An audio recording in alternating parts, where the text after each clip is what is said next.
দেওবন্দে একবার ফাটল ধরেছিল আজকের থেকে 80-90 বছর আগে। তাদের কিতাবে কিসসা আছে। দুই পার্টি হয়ে গেছে আলেমদের মধ্যে আর দায়িত্বশীল যারা কর্মকর্তাদের মাঝে, আর একবার সংঘর্ষ। তখন রাতে তাদের যে বড় বুজুর্গ, নামটি ভুলে গেছে, তাদেরকে দাও, এতে সব কিচ্ছা কাহিনী আছে কেরামতির, এসে বলছে একবারে জাগ্রত অবস্থায় চলে এসে যে অমুক অমুককে বলে দিবে যে তোমরা ঝগড়া করিও না, অমুক এসে বলে গেছে তোমাদের। জি, এগুলো তাদের কেরামত হিসেবে বয়ান করা হয়।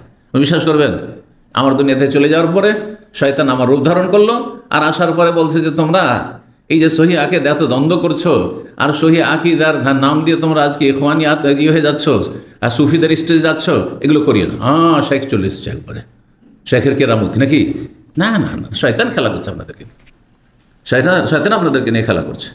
এই বিষয়গুলি যতক্ষণ না বুঝেছেন, তার মানে সহি আকিদা মানহাজ পাননি আপনি, ধোঁকা খাবেন না। আবার ফিরে আসি, দলিল যা দেখছি তা নয়, দলিল যা শুনছি তা নয়, দলিল হচ্ছে যা কোরআন হাদিসে আছে, দলিলে ওয়াহিতে আছে, সেটা হচ্ছে দলিল প্রমাণ আপনার ইসলামের। জি, আল্লাহ বুঝার তৌফিক দান করেন।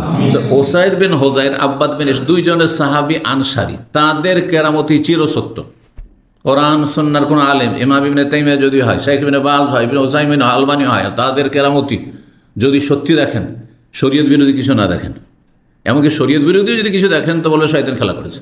শেখ বিন বাজের নয়, বলছে যে আল্লাহর ওলি অমুক জায়গায় শুয়ে আছে, যাও ওখানে গিয়ে যাও দর্শন করে এসো। বিশ্বাস করবেন না, শয়তান খেলা করছে আপনাকে।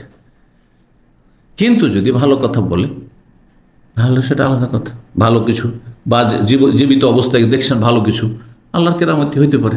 কেরামতি কিয়ামত পর্যন্ত, কিয়ামতের রাস্তা খোলা আছে, কিন্তু কার জন্য? তৌহিদওয়ালাদের জন্য, সুন্নাহওয়ালাদের জন্য, শিরক বিদআতওয়ালাদের জন্য নয়, আর পাপীদের জন্য না। বিভিন্ন পাপে জড়িয়ে আছে, এদিকে ফজর পড়েন না, আর বিভিন্ন গুনাহে জড়িয়ে আছে, গাঁজাখোর নাপাক হয়ে থাকে, জটা বেঁধে গেছে, উজু করে না, গোসল করে না, নামাজ পড়ে না, বলছে আমার ফানাফিল্লাহ, বলছে এদের কেরামত নাই তো কাফের।